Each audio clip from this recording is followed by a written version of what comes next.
اب قیامت تک کوئی محمد صلی اللہ علیہ وسلم کا نام لے کے برائی کر ہی نہیں سکتا. وَرَفَعْنَا لَكَ ذِكْرَكَ، اے نبی اکرم صلی اللہ علیہ وسلم ہم نے آپ کا ذکر کو بلند کر دیا. حسان بن ثابت رضی اللہ تعالیٰ نے کیا کہا؟ وَشَقَّ لَهُ مِنْ اسْمِهِ لِيُجِلَّهُ وَشَقَّ لَهُ مِنْ اسْمِهِ لِيُجِلَّهُ وَذُو الْعَرْشِ مَحْمُودٌ وَهَذَا مُحَمَّدٌ. اللہ سبحانہ وتعالیٰ نے محمد صلی اللہ علیہ وسلم کا جو نام چنا ہے اللہ سبحانہ وتعالیٰ اپنے خاص نام اور اللہ سبحانہ وتعالیٰ اپنے خاص صفت میں سے ایک نام دیا ہے.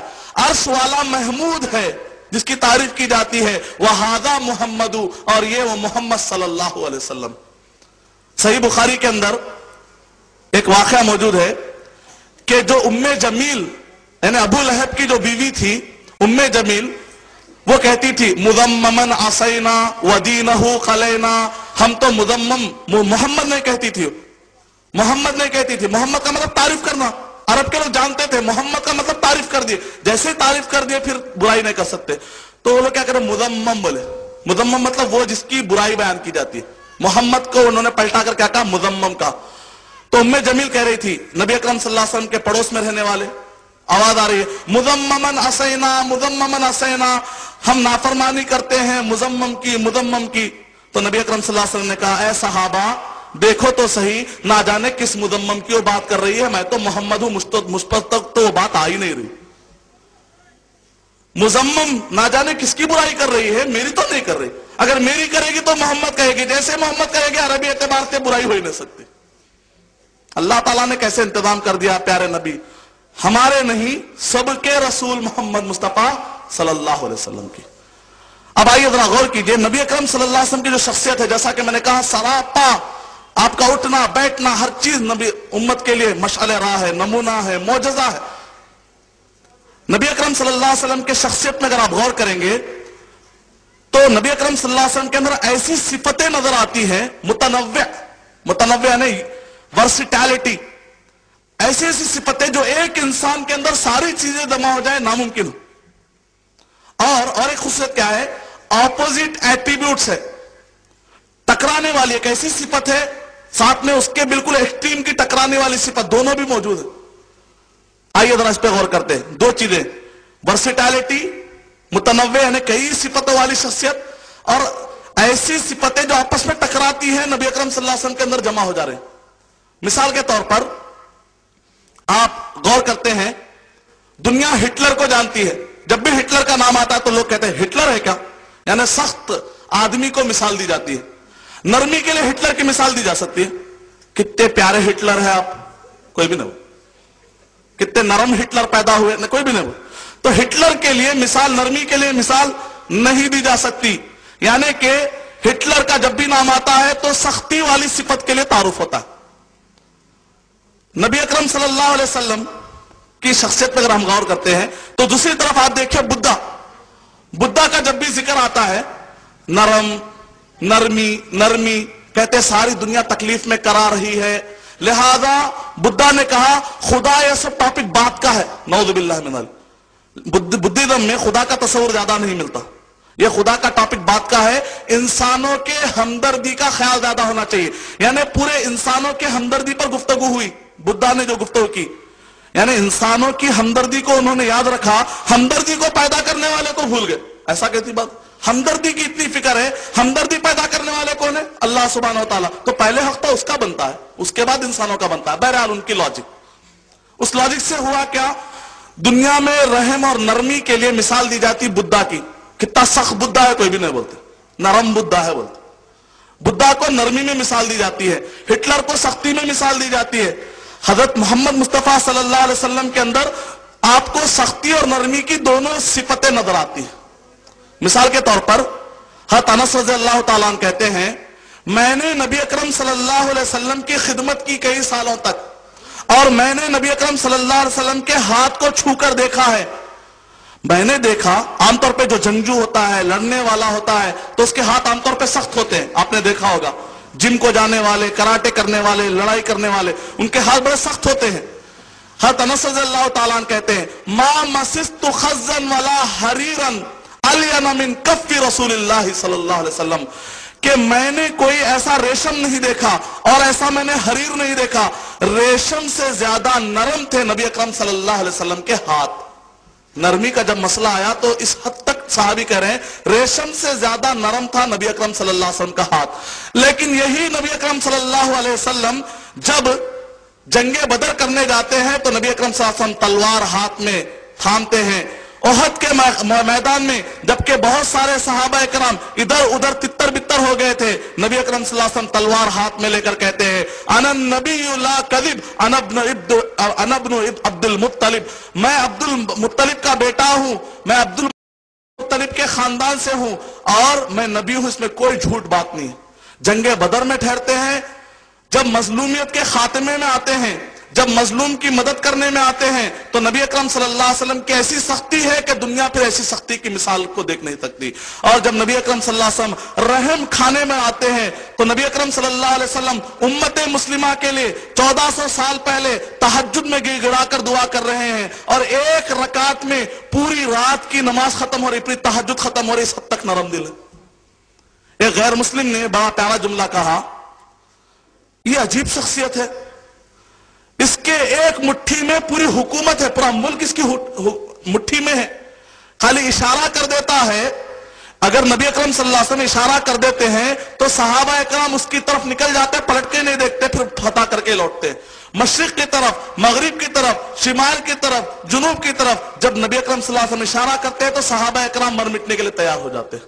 یہ عجیب انسان ہے کہ پوری حکومت اس کی مٹھی میں ہے، لیکن اس کا زہد اور اس کا استغنا اور اس کی ڈاؤن ٹو ارتھ کی حالت ہے، تواضع کی حالت یہ ہے، نرمی کی حالت یہ کہتا ہے میں خود میرے ہاتھ میں نہیں ہوں، والذی نفسی بیدہ، میں قسم کھاتا ہوں ذات کی کہ جس کے ہاتھ میں میری جان۔ یعنی جو ایک طرف یہ کہتا ہے کہ میں خود میرے قبضے میں نہیں ہوں، اللہ کے قبضے میں ہوں، دوسری طرف یہ ہے کہ پوری حکومت اس کی قبضے میں۔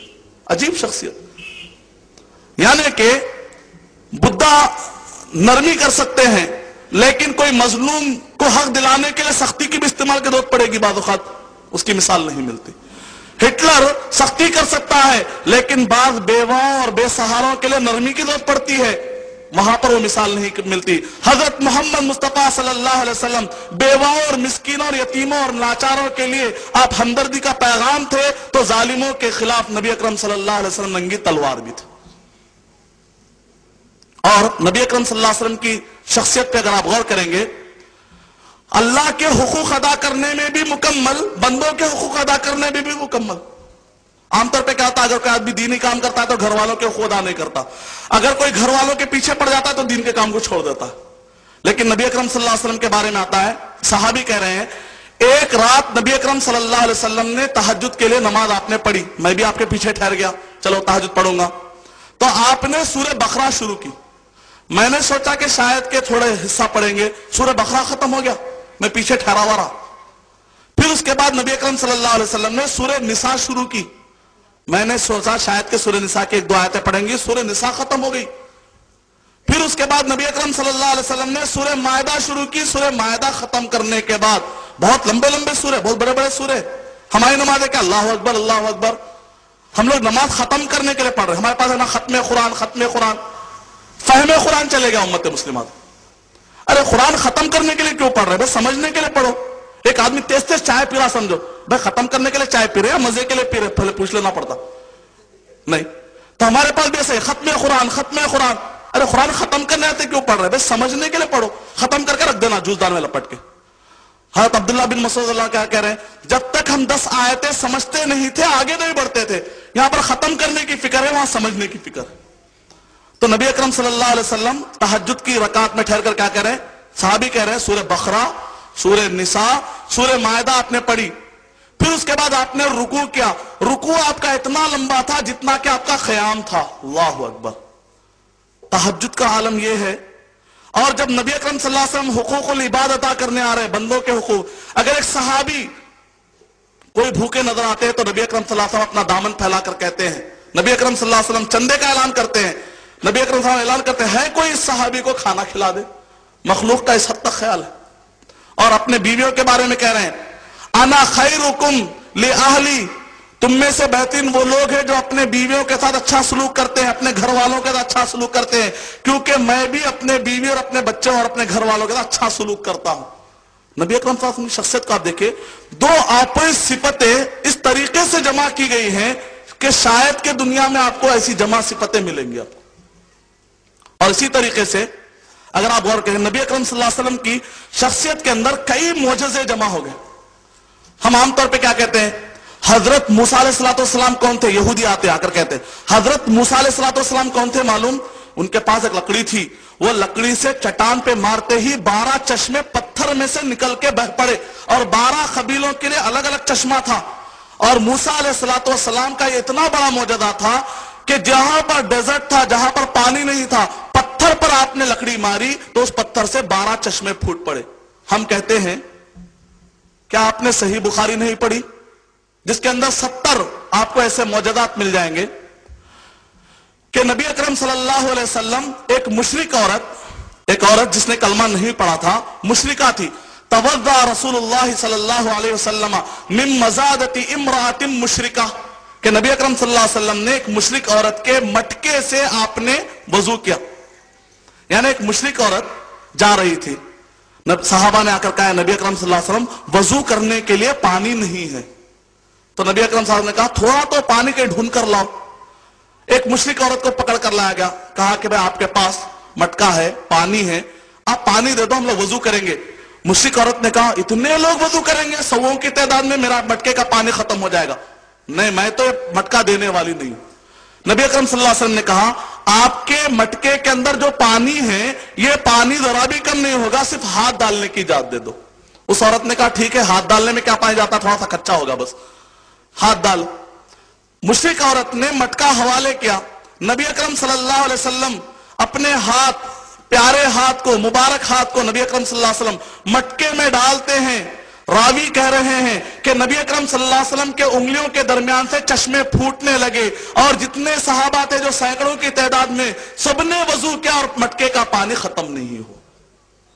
موسیٰ علیہ السلام کا معجزہ پیش کرتے ہو کہ انہوں نے لکڑی استعمال کی تو پتھر میں سے چشمے پھوٹ پڑے، ہم محمد مصطفیٰ صلی اللہ علیہ وسلم کو لکڑی کے استعمال کی بھی ضرورت نہیں پڑی، نبی اکرم صلی اللہ علیہ وسلم کے ہاتھ سے چشمے اللہ تعالیٰ نے بہا کر بتا دی۔ لوگ کہتے ہیں سلیمان علیہ السلام کو کیا نہیں دیکھتے؟ میں یہ کہنا چاہوں کہ نبی اکرم صلی اللہ علیہ وسلم کی جو شخصیت ہے وہ یونیورسلٹی، ورسٹیلٹی، ہماگیر، عالمگیر شخصیت ہے نبی اکرم۔ آپ کے جو معجزے ہیں، اللہ تعالیٰ نے آپ کو جو فضیلت عطا کی ہے، ہم فرق نہیں کرتے نبیوں کے درمیان، لیکن اللہ تعالیٰ اگر فضیلت بتائے تو ہم بتانے کے لیے تیار ہیں، فخر سے بتائیں گے۔ لوگ کہتے ہیں کہ سلیمان علیہ السلام آسمان میں اڑا کرتے تھے، آپ کے نبی تو آسمان میں اڑتے نہیں تھے، زمین میں اونٹنی پر سواری کرتے تھے۔ کیا بھول گئے معراج کا واقعہ؟ ہمارے نبی اکرم صلی اللہ علیہ وسلم تو اس حد تک آپ نے اڑان کی کہ نبی اکرم صلی اللہ علیہ وسلم وہ تو آسمان میں اڑا کرتے تھے سلیمان علیہ السلام، لیکن نبی اکرم صلی اللہ علیہ وسلم آسمان، اسپیس، 7 آسمانوں کو پار کرتے کرتے نبی اکرم صلی اللہ علیہ وسلم قاب قوسین او ادنا، عرش کے قریب تک چلے گئے تھے۔ سلیمان علیہ السلام کی اڑان سے بھی آگے تو محمد مصطفیٰ صلی اللہ علیہ وسلم کی اڑان۔ کہتے ہیں کہ سلیمان علیہ السلام کے زمانے میں ایک تخت تھا جو سیکنڈ میں ادھر سے ادھر آ گیا۔ حضرت محمد مصطفیٰ صلی اللہ علیہ وسلم سورہ بنی اسرائیل سورہ نمبر 17 کی آیت نمبر 1 میں کہ نبی اکرم صلی اللہ علیہ وسلم سیکنڈوں کے اندر، نبی اکرم سے ابھی بستر گرم تھا، نبی اکرم صلی اللہ علیہ وسلم مکے سے بیت المقدس براق پر سواری کر کے چلے جاتے۔ اور لوگ یہ کہتے ہیں موسیٰ علیہ السلام کوہ طور پر انہوں نے اللہ سبحانہ وتعالیٰ سے بات کی، موسیٰ علیہ السلام کو کوہ طور پر جانا پڑا، تب جا کر اللہ سبحانہ وتعالیٰ سے بات ہوئی۔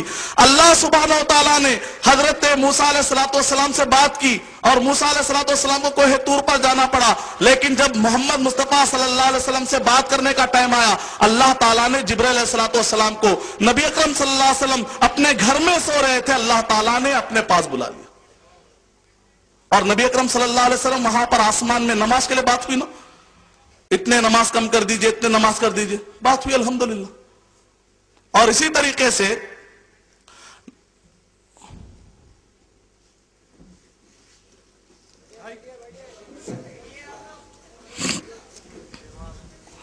پولیس والے موجود ہیں، آپ لوگوں کی ضرورت نہیں ہے نا، نہیں۔ اس کے بعد اگر آپ کوئی آدمی غور کریں تو بعض لوگ کہتے ہیں کہ سلیمان علیہ السلام کی جو حکومت تھی وہ پرندوں پر تھی، جنوں پر تھی۔ حضرت محمد مصطفیٰ صلی اللہ علیہ وسلم کو وما ارسلناک الا رحمت للعالمین، قیامت تک کے لیے اللہ تعالیٰ نے حکومت دے دی، آپ کا پیغام قیامت تک کے لیے رکھ دیا۔ وہ وقتیہ طور پر حکومت تھی، لیکن محمد صلی اللہ علیہ وسلم کا پیغام تو قیامت تک کے لیے رکھ دیا گیا۔ وقتیہ طور پر حکومت تھی، لیکن محمد صلی اللہ علیہ وسلم کا پیغام تو قیامت تک کے لیے رکھ دیا گیا۔ اور اسی طریقے سے کہتے ہیں حضرت عیسیٰ علیہ السلام نے، عیسیٰ علیہ السلام کا معجزہ کیا تھا کہ وہ خبریں بتاتے تھے، وہ سارے کے سارے جو کچھ بھی گھر میں ہوتا تھا۔ اور اسی طریقے سے عیسیٰ علیہ السلام کے بارے میں عیسیٰ یہ کہتے ہیں کہ وہ ایک آدمی جو مر جاتا تھا، مر جانے کے بعد اس کو کہتے ہیں قم باذن اللہ، اللہ کے حکم سے اٹھ جاؤ۔ ظاہر بات ہے جتنے بھی انبیاء کرام کو معجزے ملے، ہمارا عقیدہ یہ ہے کہ وہ معجزے ان کی اپنی طرف سے نہیں کرتے تھے، وہ اللہ سبحانہ و تعالیٰ کی طرف سے ہوتے تھے۔ لیکن میں یہ کہنا چاہ رہا ہوں کہ اللہ سبحانہ و تعالیٰ نے اس کے باوجود حضرت محمد مصطفیٰ صلی اللہ علیہ وسلم کو زیادہ پاورفل معجزے دیے ہیں۔ اگر کوئی عیسائی مل کر آپ کو ڈسٹرب کرنے کی کوشش کرتا ہے تو کسی بھی طریقے سے انفیریٹی کمپلیکس میں آنے کی ضرورت نہیں ہے۔ الحمدللہ جو معجزے جس نوعیت کے نبی اکرم صلی اللہ علیہ وسلم کو ملے ہیں وہ سب سے بھاری معجزے ملے۔ کیا کہتے ہیں کہ عیسیٰ علیہ السلام ایک آدمی کے مر جانے کے بعد، علامہ ابن حزم رحمت اللہ علیہ کے پاس ایک شخص نے آ کر کہا، امام راضی کے پاس بھی رحمت اللہ علیہ غفر اللہ علیہ، کہ آ کے اس شخص نے کہا کہ آپ کے نبی اور ہمارے نبی میں دیکھ لو کہ ہمارے نبی آگے ہیں، یعنی عیسیٰ علیہ السلام آگے ہیں۔ وہ کیسے؟ کیونکہ عیسیٰ علیہ السلام تو وہ ہے جو مردوں کو زندہ کر دیتے تھے۔ آپ کے نبی کا ایک تو معجزہ ایسا بتلائیے۔ تو امام راضی رحمت اللہ علیہ اور امام ابن حجر رحمت اللہ علیہ نے پلٹا کر کہا اگر مردہ کو زندہ کرتے ہو تو بہت اچھی بات ہے، بہت اچھا معجزہ آپ کہہ رہے ہیں، اللہ تعالیٰ کے حکم سے ہو رہا ہے، لیکن پہلے روح تھی کہ نہیں تھی؟ پہلے روح تھی، مرنے کے بعد روح چلے گئی تھی، واپس روح کو پلٹا ہے، مطلب جس کے اندر روح تھی دوبارہ روح لائے، یہ کارنامہ ہے۔ حضرت محمد مصطفیٰ صلی اللہ علیہ وسلم کا معجزہ کیا تم نے نہیں دیکھا کہ نبی اکرم صلی اللہ علیہ وسلم جس لکڑی پر ٹیک لگا کر نبی اکرم صلی اللہ علیہ وسلم خطبہ دیا کرتے تھے، جب اس لکڑی کو کاٹا جا رہا تھا تو وہ لکڑی چھوٹے بچے کی طرح رونے لگی، یعنی جس کے اندر روح نہیں تھی بچے کی روح آ گئی اس کے اندر، یعنی بچے کی طرح لکڑی رونے لگی۔ نبی اکرم صلی اللہ علیہ وسلم نے کہا ثابت قدم رہو، تمہیں کہیں نہیں لے کر جا رہا ہے، ممبر بنایا جا رہا ہے۔ مطمئن ہو گیا، فہدا، خاموش ہو گیا، یعنی جس کے اندر روح نہیں ہے اسی کے اندر روح والی باتیں ہو رہی، تو اور بڑا معجزہ ہوا۔ تو نبی اکرم صلی اللہ علیہ وسلم کی شخصیت کو اگر آپ دیکھیں گے، دنیا کے جو بھی معجزے اگر آپ لا کر دیکھیں گے اور نبی اکرم صلی اللہ علیہ وسلم کے معجزوں کو آپ دیکھیں گے تو نبی اکرم صلی اللہ علیہ وسلم کی شخصیت سب سے آگے نکلتی ہے۔ اب آئیے میرا جو ٹاپک ہے، ویسے تو اللہ تعالیٰ نے سارے نبیوں کو نبی بنانے والے تعالیٰ، لیکن جن کو بھی نبی بنایا گیا ان کو خاص قوم کے لیے، قبیلے کے لیے نمونہ بنا کر بھیجا گیا۔ لیکن جب نبی اکرم صلی اللہ علیہ وسلم کے بارے میں ہم دعویٰ کرتے ہیں کہ محمد صلی اللہ علیہ وسلم ساری انسانیت کے لیے نمونہ، یعنی ہمارا عقیدہ یہ ہے کہ محمد صلی اللہ علیہ وسلم اب صرف اکیلے آپ ہی پورے انسانیت کے لیے، رہتی دنیا تک کے لیے نمونہ ہے۔ آپ کے علاوہ اب نہ موسیٰ علیہ السلام ہے، نہ عیسیٰ علیہ السلام ہے، کوئی نہیں ہے، کوئی دنیا کی شخصیت نہیں، نہ کوئی امام، نہ کوئی ولی۔ دنیا کے کتنے بھی بڑے بڑے اماموں کے آپ نام لیجئے، محمد مصطفیٰ صلی اللہ علیہ وسلم کے شریعت کے مقابلے میں ان کا قانون نہیں چل سکتا۔ دنیا میں آپ کسی کی بھی سمجھ لا لیجئے، کسی بھی کی بھی فقہ لا لیجئے، حضرت محمد مصطفیٰ صلی اللہ علیہ وسلم سے ٹکرا جائے گی تو حضرت محمد مصطفیٰ صلی اللہ علیہ وسلم کے مقابلے میں آپ کسی کو بھی نہیں لا سکتے۔ سارے انسانیت کے لیے نمونہ ہے۔ یہ جو ہمارا دعویٰ ہے کہ محمد صلی اللہ علیہ وسلم ساری انسانیت کے لیے نمونہ ہے، بہترین نمونہ ہے، اس کے لیے میرے پاس 6 دلیلیں، لاجیکل، ہسٹوریکل، اسٹیٹسٹیکل، ہر بیس پر، فلاسفیکل، ہر اعتبار سے اگر آپ جمع کریں گے تو 6 ہمارے پاس ایسی دلیلیں ملتی ہیں جو ہمارے اس ٹاپک کو جسٹیفائی کرتی ہیں، جو ہمارے اس دعوے کو پروف کر دیتی ہیں۔ پہلی چیز، اس مسئلے کو ذرا غور سے سنیے، دعوتی کام میں آپ کو کافی کام آئے گا، اور مسلمان ہونے پر آپ کو ایک فخر بھی رہے گا. کسی بھی غیر مسلم یا کسی بھی ایسے کو دیکھ کر آپ کو گھبرانے کی ضرورت نہیں. فخر کیجئے، اننی من المسلمین، میں مسلمانوں میں سے ہوں. الحمدللہ محمد صلی اللہ علیہ وسلم ساری انسانیت کے لیے نمونہ ہے، اور آپ ہی نمونہ ہو سکتے، کوئی ہو ہی نہیں سکتا. اس کے لیے 6 دلیلیں. پہلی دلیل، نمونہ خود یہ دعویٰ کرنا کہ میں نمونہ ہوں. نمونہ خود دعویٰ نہیں کر رہا ہے اور دوسرا آدمی جا کر کہہ رہا ہے کہ یہ ہمارے لیے نمونہ، یہ ہمارے لیے نمونہ، تو اللاجیکل بات ہوگی. جیسے کہتے ہیں نا مدعی سست گواہ چست. مدعی سست گواہ چست کا مطلب کیا ہے؟ ایک کورٹ کے اندر گواہ کہہ رہا ہے آپ دعویٰ کرو میں گواہی کے لیے آیا ہوں. ارے دعویٰ کرو بھائی، میں گواہی دینے کے لیے آیا. ارے مجھے دعویٰ کرنا ہی نہیں ہے بھائی، اکالا کی پھنسا دیے مجھے. ارے آپ خالی دعویٰ کر دو، باقی کام ہم سنبھال لیں گے، گواہی میں دوں گا کہہ رہے. اس کو کہتے ہیں مدعی سست. دعویٰ کرنے والا سست ہے، دعویٰ نہیں کرنا چاہ رہا ہے. گواہ چست، گواہی دینے والا آگے بڑھ رہا ہے. عیسیٰ علیہ السلام نے کہیں پر بھی نہیں کہا. گاسپل آف میتھیو پڑھیں گے چیپٹر نمبر 5 کے اندر کہا ما جئت لانقض الناموس، میں اس لیے نہیں بھیجا گیا ہوں کہ تورات کے تعلیمات کو ختم کر دوں. ولکن جئت لیکمل، میں تو اس لیے آیا ہوں تاکہ تورات کی باتوں کو مکمل کروں. وما ارسلت الا لخرافۃ بنی اسرائیل، اور میں بنی اسرائیل کے بھیڑ بکریوں کے لیے بھیجا گیا ہوں. یعنی میں صرف بنی اسرائیل کے لیے بھیجا گیا ہوں. موسیٰ علیہ السلام بھی بنی اسرائیل کی طرف بھیجے گئے تھے. یا قومی، سارے انبیاء کرام یا قومی، میری قوم میری قوم کہہ رہے تھے.